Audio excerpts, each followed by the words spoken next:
መጽሐፈ ኢያሱ ወልደ ነዌ ምዕራፍ 8 እግዚአብሔርም ኢያሱን አትፍራ፣ አትደንግጥ፣ ሰልፈኞችን ሁሉ ከአንተ ጋር ውሰድ፣ ተነስተህም ወደ ጋይ ውጣ። የጋይን ንጉሥ ሕዝቡንም ከተማውንም ምድሩንም በእጅ ሰጥቼአለሁ።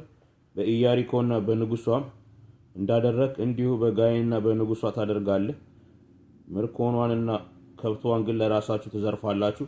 ከከተማይቱም በስተኋላ ድብቅ ጦር አስቀምጥ አለው። ኢያሱም ሰልፈኞቹም ሁሉ ወደ ጋይ ሊወጡ ተነሱ።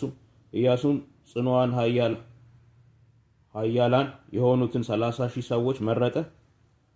በሌሊትም ሰደዳቸው፣ እንዲህም ብሎ አዘዛቸው፣ እነሆ ከከተማይቱ በስተ ኋላ ተደበቁ፣ ከከተማይቱ አትራቁ፣ ሁላችሁም ተዘጋጁ። ከእኔም ጋር ያለው ሕዝብ ሁሉ ወደ ከተማይቱ እንቀርባለን። እኛንም ሊገናኙ እንደ ፊተኛው በወጡ ጊዜ ከፊታቸው እንሸሻለን። አስቀድመን እንደ ሸሸን የምንሸሽ ይመስላችኋልና ከከተማይቱ እስክናርቃቸው ድረስ ወጥተው ይከተሉናል።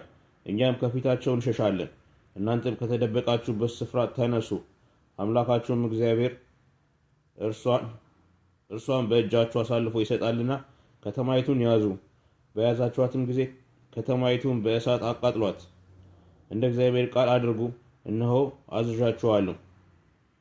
ኢያሱም ሰደዳቸው፣ ወደሚደምቁበትም ስፍራ ሄዱ።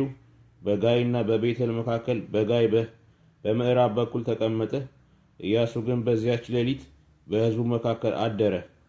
ኢያሱም ማልዶ ተነሳ፣ ሕዝቡንም አሰለፈ። እርሱም የእስራኤልም ሽማግሌዎች ከሕዝቡ ፊት ወደ ጋይ ወጡ። ከእርሱም ጋር የነበሩ ሰልፈኞች ሁሉ ወጥተው ቀረቡ፣ ወደ ከተማይቱ ፊት ደረሱ። በጋይም በሰሜን በኩል ሰፈሩ። በእነርሱና በጋይም መካከል ሸለቆ ነበረ። 5,000 ያህል ሰዎችንም ወስዶ በቤቴልና በጋይ መካከል በከተማይቱ በምዕራብ በኩል ደብቆ አስቀመጣቸው። በከተማይቱ በሰሜን በኩል የነበሩትን ሰራዊት ሁሉ በከተማይቱም በምዕራብ በኩል የተደበቁትን ሕዝብ አኖሩ። ኢያሱም በዚያች ሌሊት ወደ ሸለቆ መካከል ሄደ። የጋይም ንጉሥ ባየ ጊዜ የከተማይቱ ሰዎች ቸኩለው በማለዳ ተነሱ። እርሱና ሕዝቡም ሁሉ በተወሰነው ጊዜ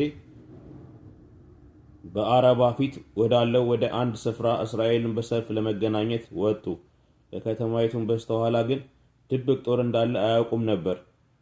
ኢያሱም እስራኤልም ሁሉ ድል የተነሱ መስለው ከፊታቸው በምድረ በዳው መንገድ ሸሹ። በከተማይቱም የነበሩ ሰዎች ሁሉ ሊያሳድዷቸው ተጠሩ። ኢያሱንም አሳደዱት፣ ከከተማይቱም እንዲርቁ አደረጓቸው። በጋይና በቤቴልም ውስጥ እስራኤልን ለማሳደድ ያልወጣ ሰው አልነበረም። ከተማይቱንም ከፍተው ተው እስራኤልንም አሳደዱት።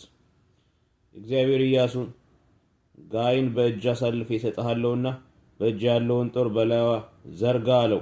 ኢያሱም በእጁ ያለውን ጦር በከተማይቱ ላይ ዘረጋ። የተደበቁትንም ፈጥነው ከስፍራቸው ተነሱ። ኢያሱም እጁን በዘረጋ ጊዜ ሮጡ። ወደ ከተማይቱም ገብተው ያዟት። ፈጥነውም ከተማይቱን በእሳት አቃጠሏት። የጋይም ሰዎች ወደ ኋላቸው ዞረው የከተማይቱ ጢስ ወደ ሰማይ ሲወጣ አዩ። ወዲህና ወዲያ መሸሽ አልቻሉም። ወደ ምድረ በዳም የሸሹ ሕዝብ በሚያሳድዷቸው ላይ ተመለሱ። ኢያሱ እስራኤልም ሁሉ ተደብቀው የነበሩት ከተማይቱን እንደያዙ የከተማይቱን ጢስ እንደተነሳ ባዩ ጊዜ ወደ ኋላ ተመልሰው የጋይን ሰዎች ገደሉ።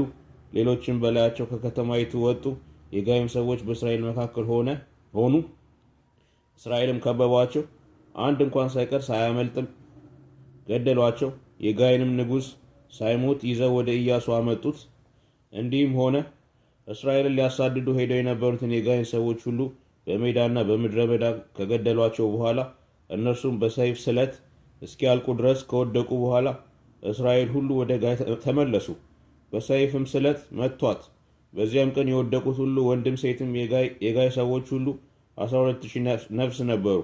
ኢያሱም በጋይ የሚኖሩትን ሁሉ ፈጽሞ እስኪያጠፋ ድረስ ጦር የዘረጋበትን እጁን አላጠፈም። ነገር ግን እግዚአብሔር ኢያሱን እንዳዘዘው ቃል የዚያችን ከተማ ካብትና ምርኮ